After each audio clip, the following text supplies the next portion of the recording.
चार मित्र कहीं जा रहे थे। चलते चलते थक गए तो अपनी थकान मिटाने के लिए एक पीपल के पेड़ की छाया में बैठ गए। चारों दोस्त चार जाति के थे, एक ब्राह्मण, दूसरा क्षत्रिय, तीसरा वैश्य और चौथा कायस्थ। बाद में एक और आदमी पेड़ की छाया में सुस्ताने आया। चारों दोस्तों को देखकर उसने झुककर सलाम किया। उसके सलाम से चारों दोस्तों में खटपट शुरू हो गई। मुंशी जी बोले, इसने मुझे सलाम किया है। पंडित जी बोले, नहीं, मुझे किया है। सिंह जी बोले, जी नहीं, मुझे किया है। साहजी भला क्यों चुप रहते? वो बोले, अरे भाई, अगर सच मानो तो उसने इकट्ठे सबको सलाम किया है।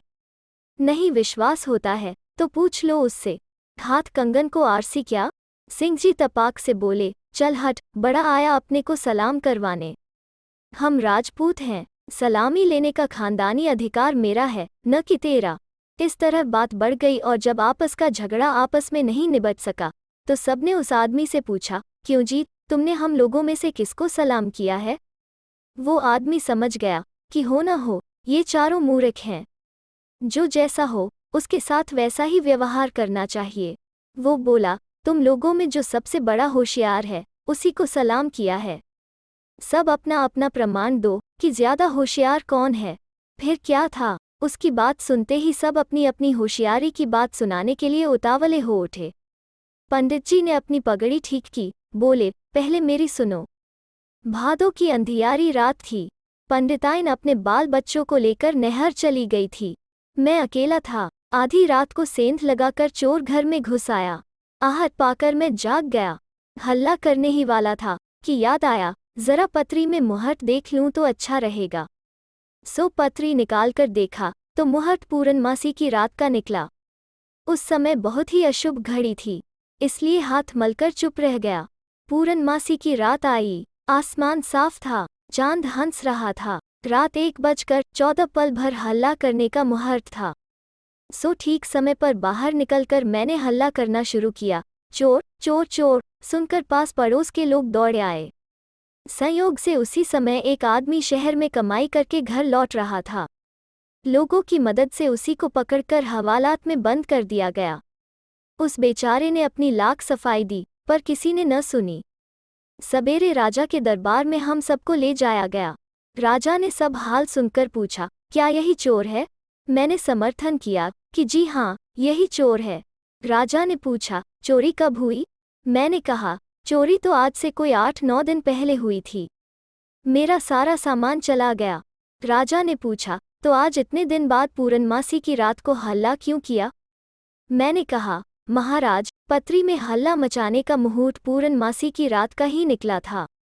यह सुनकर राजा को बड़ा गुस्सा आया। बोला, निकल जा मूर्ख यहाँ से।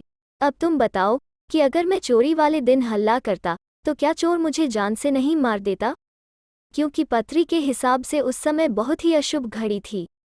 सो राजा से ज्यादा होशियार तो मैं हुआ ना, क्योंकि राजा तो मुझे न्याय ही नहीं दिलवा पाया और मैंने कम से कम चोर को तो पकड़वाया। भरोसा न हो तो चलकर राजा से पूछ लो। अब साहजी की बारी आई। बोले, अरे भाई, हमसे ज्यादा होशियार तुम क्या होगे? दिवाली की रात की बात है। लक्ष्मी पूजा करके सारी जमा पूंजी थाली में रखकर मैं अपनी पत्नी के साथ बैठा था। विचार आया कि आज साल भर का पर्व है, दिवाली की रात को हार जीत जरूर करनी चाहिए। इसी से पता चल जाएगा कि मैं साल भर घाटे में रहूंगा या मुनाफे में। पत्नी से मैंने यह बात कही तो वो बोली, इतनी रात गए अब कहाँ जाओगे? मेरे साथ ही हार जीत कर देखो। इसके बाद हम दोनों ने हाथ से हाथ मिलाकर बाजी लगाई कि जो पहले बोले सो हारे। बात पक्की हुई और चुपचाप जाकर गुदगुदे पलंग पर लेट गए। आधी रात बीती कि घर में चोर घुस आया। हम दोनों जाग रहे थे, पर बोले कौन? जो बोले सो हारे। कोई नहीं बोला और चोर घर का सारा सामान लेकर चला गया। चोर लालची था, थोड़ी देर बाद फिर लौटा। तब भी हम दोनों जाग रहे थे, किंतु बोले कौन? इस बार चोर के लिए कुछ भी न बचा था। उसने मेरे कपड़े समेटे, फिर भी मैं नहीं बोला। आगे बका उसने मेरी स्त्री की गर्दन पर हाथ लगाया और हंसुली खींचने लगा। तब भी मैं चुप रहा, लेकिन स्त्री से न रहा गया। वो चिल्लाए, अब तो बोलो और हल्ला करो, नहीं तो मेरी इज्जत ही लुटी जा रही है। मैंने कहा, तुम हार गई, बोलो, है न मंजूर? स्त्री बोली, हार जीत जाए भार चूल्हे में। मेरा तो घर लुट गया और इज्जत आबरू पर आ बनी। अब हम दोनों इसी बात पर झगड़ने लगे। हल्ला गुल्ला सुनकर पड़ोस पड़ोस के लोग आ गए। कारण जानने पर सब छी छी करने लगे और बोले, तुम अव्वल दर्जे के मूर्ख हो। घर लुट गया और तुम दोनों देखते रहे। अब तुम बताओ, क्या दिवाली की रात लगाई शर्त सिर्फ इसलिए हार जाऊं कि घर में चोर घुस आया था और मैं हल्ला मचा दूं, ताकि सारे साल घाटा सहन करता रहूं? तुम बोलो होशियार कौन, मैं या पड़ोसी?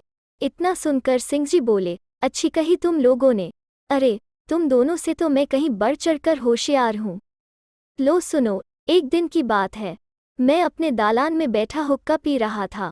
उधर से एक काबुली कुछ कंबल लिए घोड़ी पर चढ़कर चला जा रहा था। घोड़ी मुझे जंच गई। मैंने रोककर पूछा, घोड़ी बेचोगे?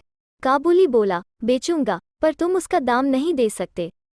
कोई राजा ही यह घोड़ी खरीद सकता है। मैंने कहा, कीमत बताओ। काबुली ने 1000 रुपये बताए। मैंने कहा, ठीक है।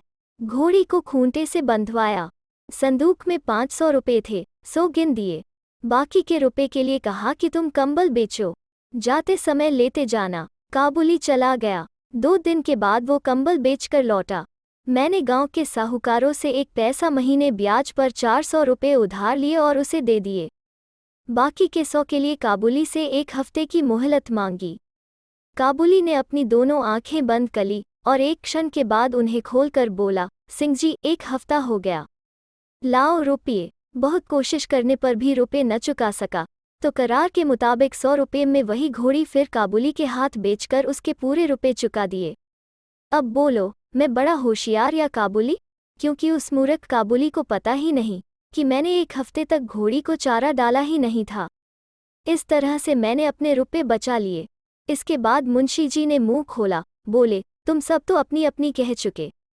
मुझे अपनी कहने में थोड़ा संकोच मालूम होता है और मैं स्वयं यह तय नहीं कर पा सका हूँ कि मैंने जो काम किया था वो बहुत होशियारी से किया था, लेकिन परिणाम आज तक गायब है। तो सुनो, बरसात का मौसम था, नदी नाले भरे हुए थे। अचानक ससुराल से खबर आई कि सास बहुत बीमार है, बचने की कोई उम्मीद नहीं है, मुंह देखना हो तो फौरन चले आओ। सो मैं अपनी घरवाली और बाल बच्चों को लेकर ससुराल के लिए रवाना हुआ। रास्ते में नदी पड़ती थी। मेरी पत्नी बोली, घाट देख लो, वहां नाव मिल जाएगी। मैंने कहा, क्या नासमझी की बातें करती हो? नाव वाले को खोजो, उसकी खुशामद करो, तब पार उतरो। उसकी जरूरत क्या है? मैं पैमाइश करना जानता हूँ। लो, अभी बतला देता हूँ कि नदी में कितना पानी है। अगर ज्यादा पानी न हुआ तो हम लोग बिना नाव के पार उतर जाएंगे। मैं नदी में उतरा, पैर डूबे, फिर घुटने तक पानी आया, फिर जांघ तक, आगे कमर तक और उससे आगे छाती तक। हिसाब जोड़कर औसत निकाला तो घुटने भर से थोड़ा ऊपर पानी का औसत बैठा।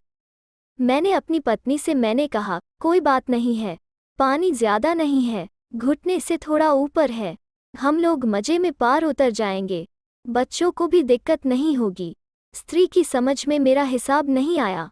मुझे गुस्सा आ गया। मेरे हिसाब और गिनती का औसत कचहरी तक में माना जाता है, कभी कोई काट नहीं सका। यह चूल्हा फूंकने वाली औरत मुझे गलत ठहरा रही है। जोर से डपकर मैंने सबको आने के लिए कहा। आगे आगे मैं चल दिया। बीच धारा में पहुंचते पहुंचते बच्चे डूबने लगे। मेरी स्त्री उन्हें बचाने में खुद बह गई। मैं बेफिक्र था, मेरा हिसाब गलत नहीं हो सकता था, पर जब मैंने देखा कि वे सब गायब हैं तो मेरी समझ में नहीं आया कि वे कैसे बह गए। मैंने पानी को फिर से नाप कर देखा तो औसत पहले जितना ही आया। मेरे सामने आज भी समस्या है कि लेखा जोखा ज्यों का त्यों। लड़का लड़की डूबे क्यों? सबकी बातें सुनकर वो आदमी मुस्कराता हुआ बोला, मुंशी जी, आपसे बड़ा होशियार कोई नहीं हो सकता, क्योंकि बाकी तीनों ने तो धन ही खोया, आपने तो बाल बच्चों को ही डुबो दिया। ऐसे होशियार आदमी को कौन हाथ नहीं जोड़ेगा। निश्चित ही मैं आपको एक बार और सलाम करता हूँ। दोस्तों, कैसी लगी आज की कहानी? अगर अच्छी लगी तो लाइक और शेयर करें और चैनल को सब्सक्राइब करना ना भूलें। फिर मिलते हैं एक नई कहानी के साथ।